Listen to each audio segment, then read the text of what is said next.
Again, my name is Taisha Selby. I am the Community Health Worker Team Lead at Age Options, which is the area agency on aging. And just to give you a little bit of information about what we do, we provide services to seniors in all of suburban Cook County, ranging from any number of things that might be health and wellness programs. It may be assistance with benefits, home preservation, any of the things that might help you to stay independent in your home as you age. And so that is a little bit about what we do. And yeah, so let's get into it. Feeling your best and taking charge of your health.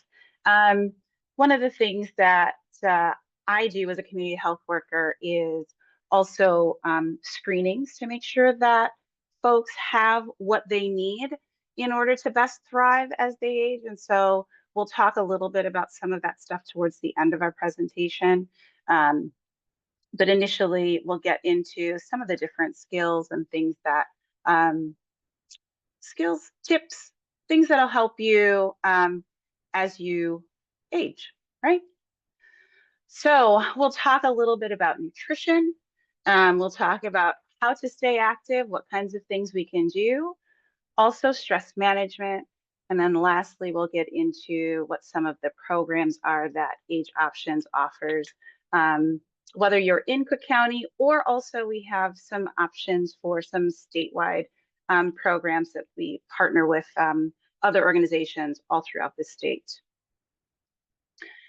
Remember that the most important ways to stay healthy are these: having good nutrition, being active, physically active in whatever form that is for you, and then also how to manage your stress so that we can stay healthy and feel good as we age. And we know we are all aging, right? And if some of us have started doing these things early and educating ourselves and knowing what we need to do ahead of time, and maybe this will be your first time sort of visiting some of this information. And if that's the case, that's fine.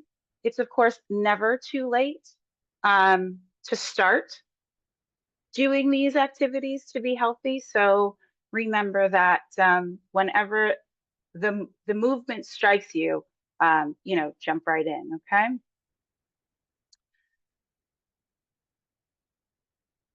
So a little bit about nutrition. What are some of the benefits of healthy eating? And the little blip here says that eating healthy has benefits that can help people ages 60 and up, but we know that it can help anybody, right? If we start eating healthy early, we're gonna have just a much easier time as we age.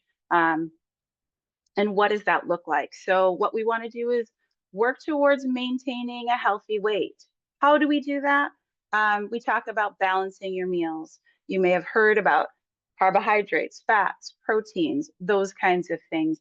We want to help keep the calories in check and help keep our nutrient quotient high, right? So being aware of what we're taking in is going to help us to maintain a healthy weight. And we'll talk a little bit more about that. Staying energized. So when I eat foods that are good for me, that are nutrient dense, they're going to help increase my energy, increase my metabolism, as opposed to having more processed foods or things that are higher in fat or more manipulated foods, right? So that's going to help keep us energized. And then lastly, we want to eat healthy in order to lower risks of developing chronic health conditions. So according to the National Council on Aging, older adults have been disproportionately affected by chronic conditions. So those are things like type 2 diabetes, heart disease, certain forms of cancers, high blood pressure, high cholesterol, osteoporosis, things like that. And what they found is that about 93% of older adults have at least one of these chronic conditions, and about 80% have two or more. So the important bit to take away from this is that these are all things that are relatively preventable. And so if we can get involved in our nutrition and really being mindful and aware of what we're taking in, we'll be able to potentially lower the risks of developing those, but also reduce the symptoms or the negative symptoms if you're already have those chronic conditions. So here are some tips on how to choose healthy foods. How do we do this, right? So there's 5 tips here. Initially, we want to look at eating a variety of foods, and maybe you've heard of eating the rainbow. I mean, there is the Skittles, which is like taste the rainbow. We don't mean that, right? What we mean is having a variety of different foods every day. So things that are colorful. You don't want to just be having grains. I don't want to have just rice and bread, right, every day. I want to have a nice balance. Fruits, vegetables, grains, protein, as well as dairy.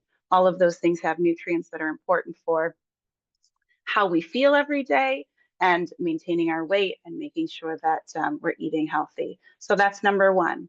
Number 2, we want to be aware of what our food labels say. So if we are having things that we haven't prepared, they come out of a box or a bag, we want to know what's in them.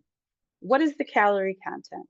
What are the ingredients? What is the amount of fat that's in it? What's the amount of sugar that's in it? Is it a high cholesterol or a low cholesterol food? So things that we want to be aware of. We also take a look at number 3. We want to choose foods that are not high in sugars or added sugars. We want to be aware of the level of fat that's in our foods as well as sodium. These are things that may contribute to high cholesterol, hypertension, or high blood pressure. They may contribute to diabetes. So we want to be really aware of that. Our number 4 tip would be, how many calories do I need in a day? If you take a look at this slide, you'll see that for women 60 and over versus men 60 and over, there is a difference in how many calories they're going to need. And that's based on body composition. Men typically have more muscle mass than women, and so their bodies just use those calories in a different way and require calories differently. So if you take a look, you see for women that are not active, we're at about 1,600 calories a day versus a very active woman who's between 2,000 and 2,200 calories in a day.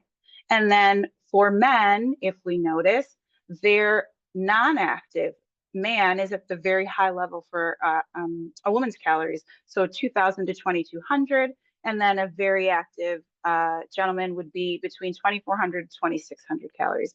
These are just guidelines, right? Just an idea of where should I be kind of to stay if I want to stay in my range, my weight range, or if I want to make some changes, then I can take a look at what those calories look like.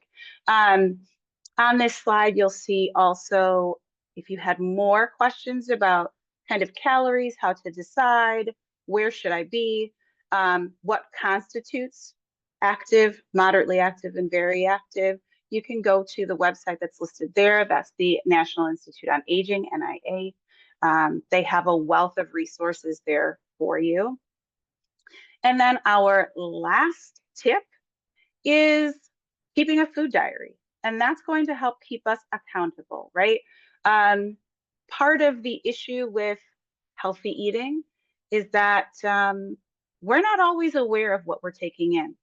So even if I think that I'm staying within my calorie range, sometimes I don't realize that I've had a little snack, or I've grabbed, as I walked into the kitchen, I may have grabbed a handful of peanuts, or I may have grabbed a handful of pretzels or a cookie, right? All of those little things add up And sometimes if we're not accountable and we're not aware, we think, hey, I'm doing all the things right, right? But a food diary will help keep you on track. You might even be getting extra calories in the form of liquids. So if I'm drinking my calories, I'm not going to feel full. I may still feel hungry. And so I may end up having more calories than I need to maintain a healthy weight.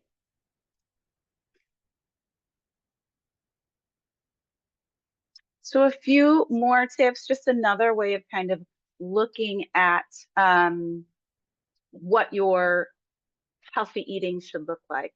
Grains. Grains are rice, bread, pasta, any kind of starch.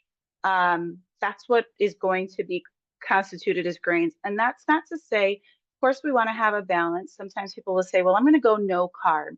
Um, you always want to have carbs. Carbs are going to be your energy, and carbs are going to be your grains, your fruits, as well as your vegetables. Okay. So, what we have for fruits and vegetables, we all know what those are. Those are going to be your non-starchy, carbohydrates. And you're going to be able to have those in abundance. You can have as much of that as you want. They're going to help you feel full. They've got a lot more fiber in them versus grains, where you might need to have a lot of pasta to really feel full. Sometimes you've got with starches, they're quickly dispersed through the body, and so they don't give you that sensation of fullness. So you may end up overeating in grains. So we want to limit that. Dairy, that's going to help you with fat. We need fat in our diet, so be really careful about a low-fat diet. You want to make sure that you're getting in good fats. So dairy is a good one. And then protein. Protein is what's going to help you build your muscle. It's going to help you build strength. And we do want that. That's going to also increase your metabolism. So we want to always choose a mix of these things. And that's also going to help you keep that rainbow or that variety of foods in your diet. So we talked about food labels. And sometimes that seems like it's a lot of work. We don't want to make it difficult, right? So what we want to be aware of is, what is a serving size? That is always listed on your nutrition label. And then also, how many calories are in a serving? We want to really be aware of how many servings are in a certain package, especially if it's something that you really love. If I like chips and I've got a whole bag sitting in front of me and it's 8 servings in a container and they're 230 calories per serving, I don't want to sit and have that whole bag of chips, right? So I want to make sure that I'm parsing out what a serving size is. Things that are high in calories, it's not to say you can't have it. We always want to do everything in moderation. So if you find that there's something that you like, but it is high in calories, we can modify that, right? Maybe I need to increase my activity. Maybe I need to have half of a serving rather than a full serving, but you don't have to get rid of all the things that you like if they don't qualify as a good option, right? We want to also be aware of what our daily values are. And daily values are the percentage that is recommended by the government for nutrition. So anything that's 5% or low, or 5% or less of your daily value is a low value, and that's fine. And anything that's 20% or more would be considered a high daily value. So if we look at the label that's here, for total fat, we see 10%. If we look all the way to the right, that is 10% of your daily value of fat. So it's not low or high, it's kind of right in the middle. But then, and also if we look at saturated fat for your percent of daily value, it's listed there at 5%. 5% or less is low. So this is a food that is low in kind of your bad fats, your saturated fat, which is great. It also has 0 grams of cholesterol. It has 0% of that daily value. So that's all right. If we take a look at total carbohydrates, which we've got 37 grams, we've got 13%. So we're right there in the middle. It's not low or high, it's decent. But I do want to look at those added sugars. And so if I look there, that's at 20%.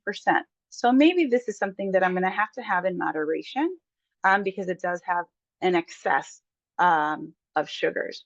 But then down at the bottom, I also have my vitamin D, my calcium, my iron, and potassium. This is a good source of iron. It's got 45% of your daily value, and it's also 20% calcium, 20% of your calcium for the daily value. So that's also a really good number. So we want to be aware of what the things are that maybe are not ideal, but then also the things that are really important, which are those vitamins and minerals. So this might be a way for you to supplement your vitamins and minerals if you're not getting that in other ways. And then just another visual for how to balance your meals. This sometimes is an easier way for people to grasp this concept. We want to manage serving sizes. If I'm at a restaurant, this might be an easier way for me to kind of see, do I have all of the things that I need? Or even when I'm making my lunch or my dinner. So if I take a look, that one half is fruits and vegetables. And like I said previously, you can have that in abundance, right? So you could do fruits and vegetables. You could do all vegetables, all fruits, but that's like half your plate. And then we do a quarter of the plate would be grains, and then another quarter of your plate would be protein. And then we have dairy, which might be, depending on what the meal is, it might be a yogurt, it might be a glass of milk, it might be cheese, right? But that will help us get that whole balance in. And they've also got it in colors, which also gives us the idea that, remember, we want to have a rainbow and a variety of choices and options on our plate. So now let's get into activity. What are some of the benefits of exercise? Exercise, physical activity, they're going to go interchangeably here, right? Some of the benefits that I have listed here: bone health. Many of us have gone to the doctor, and the doctor says we have to be really aware, especially for women, as we age. Right around the age of 30, we start to lose our bone mass and bone density. And so you'll hear your doctors talking about weight-bearing activities so that you can increase your bone strength and or maintain your bone density. As women, and it happens to men as well, but the majority of folks who have osteoporosis or osteopenia, which is the start of bone loss, are typically women. So we start losing that at a pretty rapid rate, right around 30, and then it just starts to increase from there. So some of the benefits of exercise are increased or maintained bone health. Secondly, muscle strength. So we want to be aware that when we're exercising, we're building muscle. And as we build muscle, we're also building bone because they are attached to one another. As I increase the size of my muscles, I'm also increasing the size and strength of my bones. So those two work hand in hand. Also, arthritis relief. So sometimes it seems counterintuitive when your joints hurt. If you have arthritis and you say, well, I don't think I'm going to exercise because, my knees hurt or my hands hurt. But what we found is that, or research, I should say, has found, is that the more you move, the better your joints will feel. And the reason why is because within the joint, there is like lubrication. And so when we don't move it, it's very stiff. And that movement helps to lube up the joint. It helps to make things more smooth. And arthritis is actually just, it's an inflammation of the joint. And so if we can get some of that lubrication moving around and get that fluid a little bit more loose, then we can reduce some of the negatives that we experience with arthritis. Another benefit of exercise is chronic disease prevention. So with diabetes, if you are diabetic or even pre-diabetic, exercise can help reduce the levels of glucose in the blood. And so that is one motivator. Also for heart disease, activity for the heart is so any kind of physical activity is going to help make the heart stronger, which is what we want. And then also, it's an immunity boost. When I exercise, I increase my immune system's capabilities of helping me to stay healthy. And regular exercise, so consistent exercise, can help older adults to stay independent and prevent many health problems that come along with age. And so the recommendation is that adults exercise 150 minutes of moderate intensity exercise in a week. So it's basically 5 days a week of doing about 30 minutes of exercise, and that's aerobic exercise. And then muscle strengthening activities at a minimum of at least 2 days a week is a really good balance for overall physical activity and physical health. So, how do I exercise? What should we be doing? A good plan is to have these three components: flexibility, aerobic training, and strength training. Why do we do these? So the cardiovascular or aerobic training is going to be anything that gets your heart rate up. It's going to help with getting oxygenated blood in all throughout the system. That could be walking, it could be jogging, it could be swimming. Let's see, it could be taking a dance class or maybe line dancing.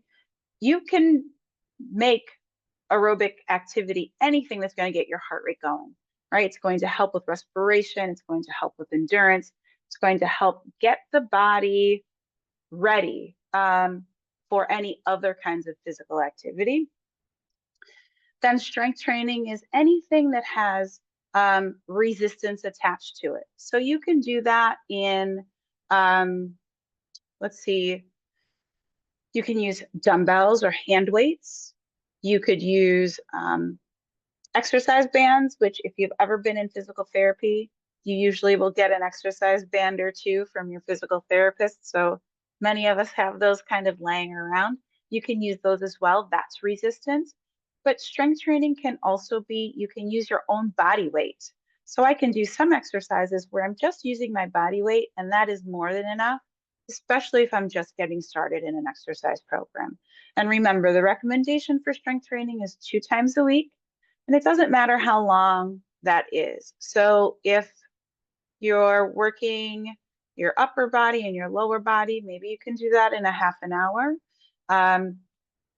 Or if you like how long that takes, you might even go for longer than that. And that's perfectly fine. The cardiovascular training, the aerobic training for getting oxygenated blood through the system, that is at least 30 minutes on a minimum. And that's because you want to have a warm up, you want to get into that moderate activity, and then you get into your cool down. So that part is to help train the heart and train the body to respond to that kind of stress. And then flexibility. So flexibility is, it can be just a stretching routine. It might be yoga. It might be just some regular calisthenic stretching. You can find all kinds of different resources for any of these. I often tell participants in our groups that YouTube University is the place to be. So if you go on YouTube and you put in cardiovascular training, 30 minutes, low intensity, you'll come up with many, many different things. And there might be something that you like and some things that you don't. And you can find what works best for you. And now the recommendation again is 30 minutes for aerobics. But if you're not able to do 30 minutes, don't feel like, well, I can't do 30 minutes, so I can't do it at all. Start with 5 or 10 minutes and then work your way up. But back to flexibility, you can do the same thing at YouTube University with flexibility. You can put in stretching, maybe 5 minutes, and you can get that done. And you'll, again, find things that you like or don't like. But flexibility is going to help with mobility. And sometimes what we find is as we age, we get a little bit stiffer. And that's not necessarily because we're aging, but it's because we might be doing less. Or maybe we have arthritis and so we have pain in our joints. And so that limits our mobility. And when that happens, that also limits our balance. So we want to make sure that we can work through our stretching and flexibility to get the joints accustomed to moving through their range of motion. So not anything hyper flexible. We don't want to be really pushing to a point of pain, but we do want to move through what our normal range of motion is for each of the joints. We have, through Age Options, a program called Fit and Strong, and it meets twice or 3 days a week. And it is geared towards adults who have osteoarthritis or any kind of arthritis. It's a 90-minute program. It meets twice or 3 days a week. And then what we do is we do 60 minutes of exercise, which incorporates flexibility, cardiovascular training, as well as strength training. And then we do 30 minutes of discussion at the end of that session. And we do that a lot. And what we find is that people really, really benefit from that. They have improved flexibility, improved balance, improved strength, improved confidence. I mean, the benefits are off the charts with that. So we'll talk a little bit more about that program as we go on. Now, gentle exercise options. Maybe my joints are really, really in bad shape, and walking is not really an option for me. So I might need to try something else. So something like swimming, things like yoga or Tai Chi are gentle exercise options that are easy on the joints. When you're training or doing exercise in the water, you have that buoyancy and you have less intense resistance when you're working in the water. But these kinds of exercise options also help with balance, they help with flexibility, they help again with mobility. And yoga and Tai Chi are also very helpful for relaxation and meditation, which can be helpful for managing pain, managing stress, any number of things. Remember, exercise doesn't have to be vigorous. It doesn't have to be super intense. So don't feel like you have to be doing something really, really difficult in order to reap the benefits. Any kind of movement of your body is going to allow you to see the benefits of exercise. And we've all heard that phrase, no pain, no gain. We don't want to work to a level of pain, right? Exercise shouldn't hurt. It doesn't have to hurt. You may feel some soreness in your muscles, but there should never be pain. If ever you're exercising and there's pain, that is when you stop whatever you're doing, you take a step back and you reassess and maybe find a different way of doing those exercises. All exercises can be modified. So make sure that whatever it is that you're doing, maybe yoga, you like it, but you are not comfortable getting up and down off of the floor. There are many options for chair yoga classes or chair yoga videos. Again, we can go back to YouTube and you can use that as a resource to try some different things. So everything in exercise can be modified, just have to figure out a way how.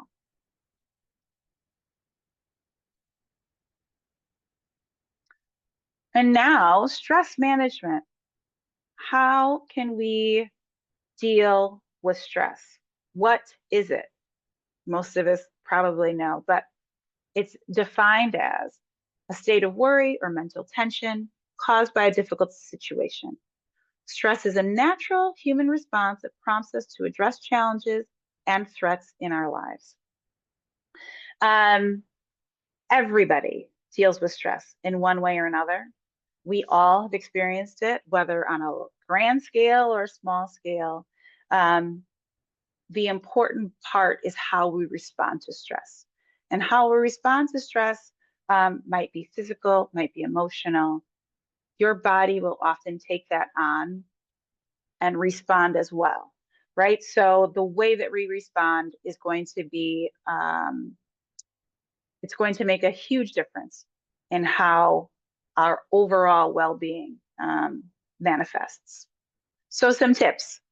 How can we do this? Well, eating well is one way for managing stress. Some folks manage stress by eating all the things. But if we have a nice healthy diet, that can help with managing stress, it can help with how your body responds to stress. Exercise is also another way, right? If I'm having a very stressful day, I might get outside and walk. I might take a walk around the neighborhood, or I might go into a local forest preserve and walk and just be out and away from people. Positive self-talk. Sometimes when things get tough, we have a tendency to talk down to ourselves. Really changing that narrative and using positive affirmations, responding to yourself in a positive way is really, really helpful for allowing yourself to reduce some of the symptoms of stress. Journaling, if that's something that you like to do. Having a hobby, and that could be anything. Maybe it's cooking, maybe it's singing, maybe it's reading, it might be dancing, music, playing an instrument. Volunteering also is another way, a good way of actually managing stress. So that's a few things, but there are so many more. Getting good sleep, connecting with others, doing things generally that make you happy will usually help with managing stress. Okay, we're almost at the end. I've got a few more. So some resources for stress management. And these, I'm going to tell you the first one that I would say to do is YouTube. Again, if I go on YouTube and I can look up meditation or guided imagery, which is like a, what do you call this? It's sort of like an audio scan. They're talking to you to help you relax your body and mind through verbal cueing. So I would start there with YouTube and just type in meditation or relaxation. Those are a good place to start. But then you can also use some of these, which are apps for your phone. You can do Headspace, which is a meditation app. They have a free option that gives you just some really basic fundamental techniques of meditation and mindfulness, excuse me, to get you started. Simple Habit, very similar to Headspace. And then we've got Stop, Breathe, Think, which supports individuals with how to check your emotions. And then it also has some recommendations for short guided meditations, some yoga videos, and as well as acupressure videos to help with some of that physical manifestations of stress. So these are just a few to give you a kind of a little bit of a head start. They're all free. They have a free option. So that's something you can use as well as the YouTube and some of the other, hobbies and things like that. Now, as far as taking charge, take charge of your health. We had the skills there. We had those tips, staying physically active, eating well, and managing your stress. Then also, sometimes you have to look outside of that. And what we have through Age Options is a suite of programs called Take Charge of Your Health. They're evidence-based programs, and they were all originally researched and launched through Stanford University, and now they're operated through an organization called Self-Management Resource. Sorry about that. It's a number of different workshops. We have Cancer Thriving and Surviving, that is basically for survivors of cancer, patients who are going through cancer, or even family members who are impacted by cancer. Take Charge of Your Health, which addresses overall health as well as chronic conditions. Tomando Control de su Salud is the same thing in Spanish. Take Charge of Your Diabetes, We have in English as well as Spanish, and that is exactly as it sounds. We really focus on how to manage diabetes or prediabetes if you've been diagnosed with either of those, take charge of your pain, and then we also have a workplace take charge of your health. Each of these programs meet once a week for 6 weeks. They're 2.5 hours with a 20-minute built-in break. And there are between 10 and 15 participants. So we try and keep it in a small groups so that people can really share their experiences. It has proven to be really, really beneficial for people in managing these conditions. We also offer this virtually, which has a smaller group, 8 to 12 participants. And then we do offer technical assistance for the virtual, just in case folks aren't super tech savvy. Sometimes it can be a little bit tricky. Again, we have an in-person, a virtual option, and then also a phone toolkit where we meet and speak on the phone rather than doing either the in-person or virtual. And so for participants who attend 4 of the 6 sessions, what they have found, most improvements were in increased physical activity, socialization, and ease of performing household activities. They have a reduction in the symptoms of depression, a reduction in fear and frustration, as well as worrying about health. They have pain reduction as well as fatigue reduction, and then an increased confidence to manage their condition. And for those who participate in the Take Charge of Your Diabetes workshop, we have noticed that folks ended up with lower A1Cs from the beginning of the workshop, even to the last, which is just 6 weeks. Increased and improved energy and better sleep, and also better communication with providers. So what happens in these workshops is we give you a toolbox, essentially, of how to communicate with your providers, communicate with your family members, how to advocate for yourself, how to manage pain, things that you can do for that, how to manage stress, how to eat well. We do a lot of things, goal setting, many things that will help you to better manage your chronic condition, but also how to just better manage life in general. A lot of the skills that you learn in these programs translate to outside of those chronic conditions as well. Now, we've reached basically the end. Illinois Pathways to Health.org is the website that we have through Age Options that has all of our classes listed on it. So we at Age Options offer classes throughout suburban Cook County, but if you're coming on to this call from elsewhere, you can also go to our IL Pathways to Health.org and find classes near you, whether they're in person or virtual. And so we do falls prevention programs. We also do the Take Charge programs. So if it's something that sounded interesting to you, feel free to look there. It will have a lot of information for you on the classes, the structure of them, what they do.